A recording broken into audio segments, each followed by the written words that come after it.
Tax slab कम किए गए, जी जी 4 जी से 2 किए गए, किस तरह से रिफॉर्म होगा इंडिया में, क्या आप मानते हैं? देखिए, ये जो हमारा विकसित भारत का सपना है उसमें हर एक ये बहुत बड़ा महत्वपूर्ण स्टेप है। आज से 10 सालों बाद, 20 सालों बाद जब हम पीछे देखेंगे और विकसित भारत की स्टोरी देखेंगे तो ये जो है कि लैंडमार्क डिसीजंस ये होंगे। तो लोगों के लिए, लोगों की सुविधा के लिए, जनसाधारण की सुविधा के लिए ये नेक्स्ट जेन रिफॉर्म्स ही हुए हैं जीएसटी में। इनके लिए हम आज आप देख रहे हैं पदयात्रा निकाल रहे हैं, लोगों में ये जागरूकता ला रहे हैं कि ये जो वक्त है आज स्वदेशी बनने का वक्त है। ये जो वक्त है हमारे जितने भी जो अपने जो जैसे प्रधानमंत्री जी कहते हैं कि जवानों का जहाँ पे पसीना लगा हुआ है उसको जो है हम उनकी मेहनत जो है उनको वो रंग लाए और उत्सव को जो ये बचत के उत्सव के रूप में हम लोग जो है वो पूरे भारतवर्ष में मनाएं। इस करके हम, और आपको पता है उसके साथ ही कैसे विदेशी ताकतें जो है हमें एक तरह से किसी न किसी तरह से क्षति पहुंचाने में लगी हुई हैं, चाहे वो लेफ्ट में देखे, चाहे वो राइट में देखे, चाहे वो सामने देखे, चाहे वो हर तरीके से देखे। तो हमारा ये जो वक्त है ये एकजुट होकर खड़े होने का वक्त है, देश के साथ में प्रधानमंत्री जी के आह्वान पर देश को एक साथ खड़े होने का वक्त है। तो जी इसी के लिए हिमाचल में जो हैंडीक्राफ्ट इंडस्ट्री है, हस्तशिल्प है, उसमें किस तरह से बदलाव आप मानते हैं इस रिफॉर्म से आएगा? मैंने ये सुझाव भी दिया था, ये हमारे वहाँ पे भी वर्कशॉप हुई थी कि स्वदेशी को और ज़्यादा कैसे।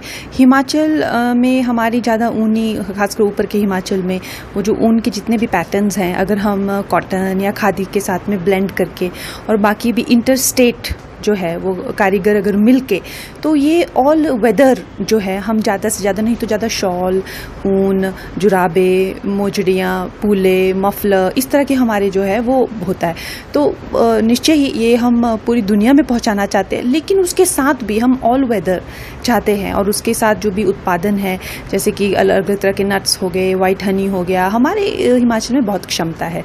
एक मुझे लगता है आयुर्वेद को लेकर यहाँ पे बहुत प्रोत्साहन होना चाहिए। हैंडमेड आयुर्वेद जो यहाँ पे जड़ी बूटियाँ मिलती है उसको लेकर सोप्स हो गए या कॉस्मेटिक्स हो गए या अलग अलग जो केमिकल फ्री हो गया, तो उसको लेकर मुझे लगता है, मैंने पहले भी आवाज़ उठाई है, अगर हमें केंद्र सरकार से मदद मिलेगी तो यहाँ बड़े लेवल पे इस तरह की जो ऑर्गेनिक रहती है उस तरह की एक इंडस्ट्रीज भी होनी चाहिए। This will boom tourism industry? नहीं, देखिए, अगर हम लोग एक साथ खड़े हो जाएं तो क्या नहीं हो सकता है। ये आज हमारे जो जेनजी हैं या आगे आने वाली जनरेशन है या हमारे खुद मिलेनियल की जो जनरेशन है, हमें कितना हमने पढ़ा हुआ है कि जब गांधी जी ने आह्वान किया था कि विदेशी छोड़ो और देशी अपनाओ, तो लोग सड़कों पे निकल गए थे। और खादी, आज जो खादी मैंने पहना हुआ है, ये हाथ से बना हुआ, ये 1500 रुपये की साड़ी है। तो अगर हम चाहें, देशवासी चाहें, तो ऐसे दुनिया में क्या है हम जो नहीं कर सकते हैं। तो हमें एकजुट आके मिलना है और अपने जो कारीगर है, अपने जो लोग हैं, जैसे प्रधानमंत्री जी ने कहा कि कंघी तक कहाँ से चाइना से आ गई, कहाँ से आ गई, वो एक उस चीज़ का जो है वो ख्याल रखना है कि स्वदेशी ही हम अपनाएं।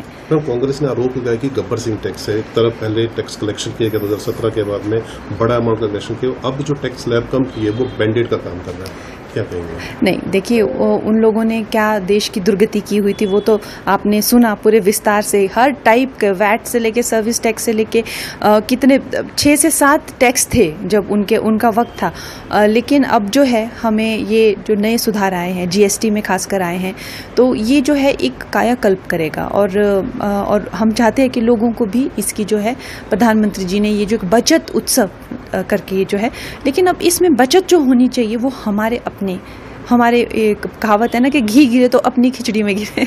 तो इस करके आज हम लोग बाहर आए हैं, बाजारों में आए हैं, ताकि अब इस रिफॉर्म का फ़ायदा स्वदेशी लोगों को सबसे ज़्यादा हो। धन्यवाद।